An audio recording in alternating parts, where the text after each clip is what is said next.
તો સુરત જે આગ લાગી છે, જ્યાં આગ લાગી છે ત્યાં મંત્રી પ્રફુલ્લ પાનસેરિયાએ પણ આ અંગે નિવેદન આપ્યું છે અને કહ્યું છે કે આગને કાબૂમાં લેવા તંત્ર પ્રયાસ કરી રહ્યું છે. આગ બીજી બિલ્ડિંગમાં ન પ્રસરે તેવા પ્રયાસ પણ તંત્ર દ્વારા કરવામાં આવી રહ્યા છે. પ્રફુલ્લ પાનસેરિયાએ એવું પણ કહ્યું કે આ સુરતનું જૂનું ટેક્સટાઇલ માર્કેટ છે.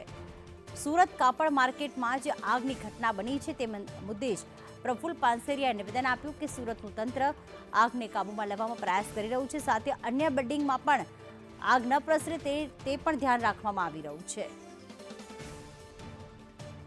સુરતની અંદર આ બનાવ બન્યો, તુરંત જ ફાયરની ટીમ ત્યાં ખડે પગે 24 કલાકથી કામગીરી કરી રહી છે. પોલીસ તંત્ર આદરણીય CR પાટીલ સાહેબે પણ સૂચના ત્યાં આપી છે. આ એક માર્કેટનો એવો એરિયા છે કે સુરત ટેક્સટાઇલ માર્કેટ જ્યારથી શરૂ થયું ત્યારથી જૂનામાં જૂની આ માર્કેટો છે. આ માર્કેટ જે તે સમયે બન્યા પછી ફ્લાયઓવર બ્રિજને વગેરે બન્યું છે, ત્યારે આજુબાજુના ડેવલપમેન્ટ એટલું બધું નહોતું.